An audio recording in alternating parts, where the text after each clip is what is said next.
Now we are going to take up the another property of the solids, that is the magnetic property, right. So we have seen that there are few substances which are magnetic in nature and there are few substances that are non-magnetic in nature, right. Likewise, there are certain substances which get attract to a magnet and the one which do not get attract to a magnet.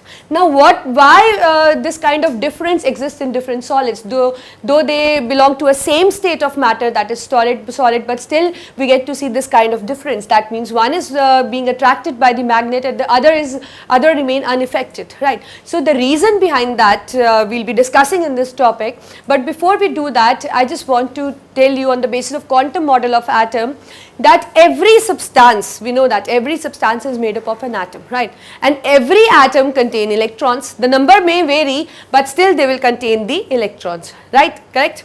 So what happens, that electron is you can say when the electron is moving, it possesses some amount of electric current, and we know electricity give rise to magnetism.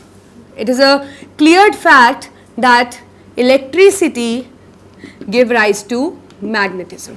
It is proved. So that means we have an atom, I will draw an atom with an electron. An electron is in motion.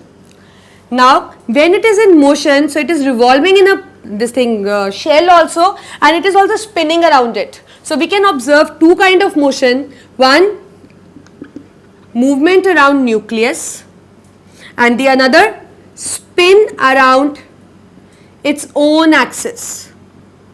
So we observe these two kind of motion in the case of electron, right. So what happens when it is moving around the nucleus or it is spinning around its own axis, it gives rise to a certain amount of magnetic moment. We say that it possesses the magnetic moment. Though the value of the magnetic moment is not too high, that means it is smaller, but still it possesses the magnetic moment, that means it has somehow magnetic character in it. And you know that when the magnetic moment is very low, it is measured by an unit Bohr-magneton, which is denoted like this way, right. So I think it's clear that why some substances are magnetic and why some are non-magnetic. The reason behind that every substance should be magnetic, right, should have the ability to behave as a magnetic, because I told you that every substance has electron and electrons are showing two kind of motion. One is the movement around the nucleus and the other is the spin around its own axis, right. This is clear. Now what happens, but still we get to see different type of magnetic particles. So let us focus on what kind of magnetic particles on the behavior on the basis of magnetic character we see in nature.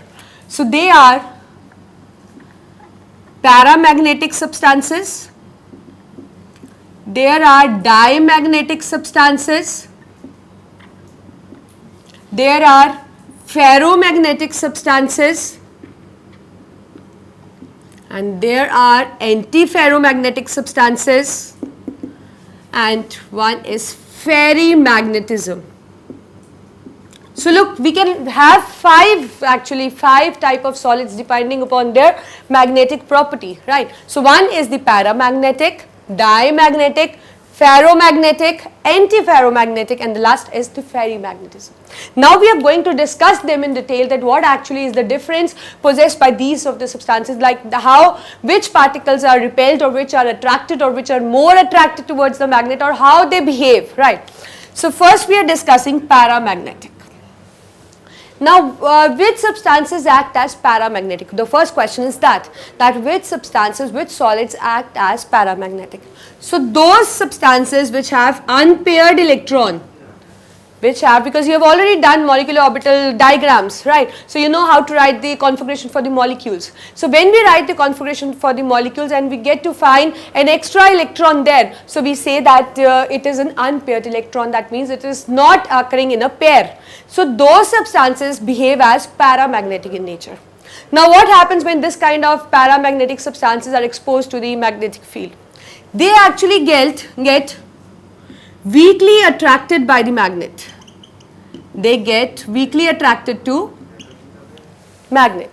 But when we apply electric field to them, when we apply electric field in the same direction, then what happens? It acquire a magnetism of the great strength, and moreover means the strength of magnetic strength just gets increased. But how it get increased? When you supply electric current to it, right? But as soon as you just remove the electric field, the magnetism is lost. So this is what is the paramagnetic substances. Again, paramagnetic substances are those which are weakly attracted by the magnet, and those substances which have unpaired electron are called as paramagnetic ones. So but when we apply electric field, what in the same direction, what will they do? They will align in the same direction. That means it will possess the magnetic character, and somehow as compared to before, the magnetic strength will get increased, and when the strength is going to increase, obviously it will get attracted to a magnet. But as soon as we switch off the electric current or we just remove the electric field, magnetism is lost. So it is shown by the particles which have unpaired electron, like oxygen molecule, right? So all those molecules actually which possess the unpaired electron are paramagnetic in nature. Now second concern is the diamagnetic one. Diamagnetic substances are those which have no unpaired electrons. That means all electrons are paired up. All electrons are paired up. So what happens when these kind of substances are exposed to a magnetic field?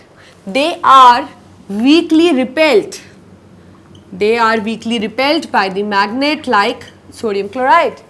As they don't have this kind of thing to show attraction towards the magnet, they have nothing to do that. So that is why they are weakly repelled, because they don't have any extra or unpaired electron in them. Now this is the category, that is the ferromagnetic. They are actually strongly attracted by the magnet. They are strongly attracted by the magnet, right? Example: iron, cobalt, nickel, etc. See, the ferro means iron. This ferro word is even derived from iron. So that means these substances, as you all know, that iron gets attracted towards a magnet. It's you can say it is a substance which get highly attracted to a magnet other than other substances. So that means ferromagnetic ones are those which get you can say show a strong attraction towards the magnet. Now what happens? Why they show strong attraction? What happens when we observe their lattice?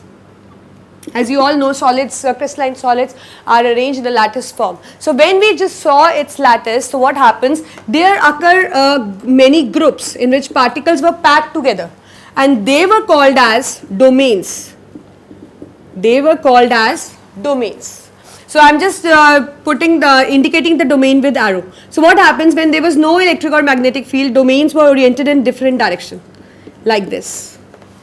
But when we applied magnetic field, all domains got arranged, aligned in the same direction. That means they got arranged in a specific direction, like this, indicating a strong magnetism. That means they get magnetized. So this is the reason that the ferromagnetic substances are strongly attracted by the magnet, and you know that even when you just remove the magnetic field, still they get magnetized. So they are those substances which have the ability to become the permanent magnets, right? So ferromagnetic substances are those which are strongly attracted by the magnet. The reason being, earlier, like when there is no magnetic substance, domains are randomly arranged, but when we apply magnetic field, they get aligned in the same direction. So that means they give rise to a strong magnetic moment, and they get attracted to a magnet to a great extent. So this is the reason, and moreover you have to remember that they become permanent magnet. Like if you just remove the magnetic substance from that, then also they will you can say they will possess the magnetic character.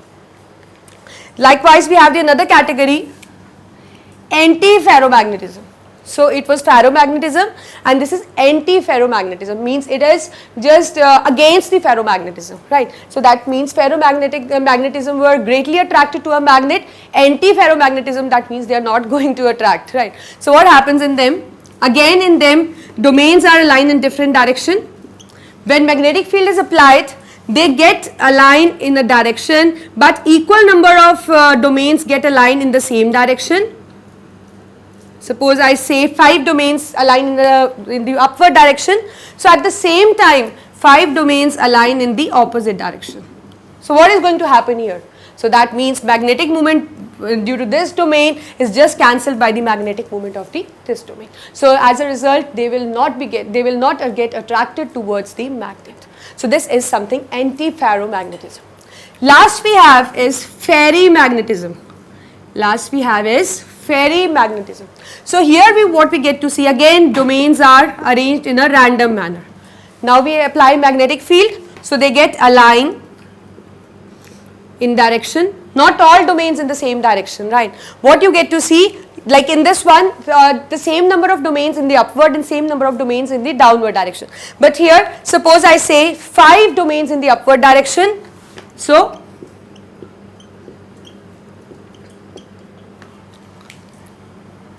six domains in the downward direction. So that means they don't have such kind of thing that this is cancelled by this or this domain effect is cancelled by this. So they have the net effect.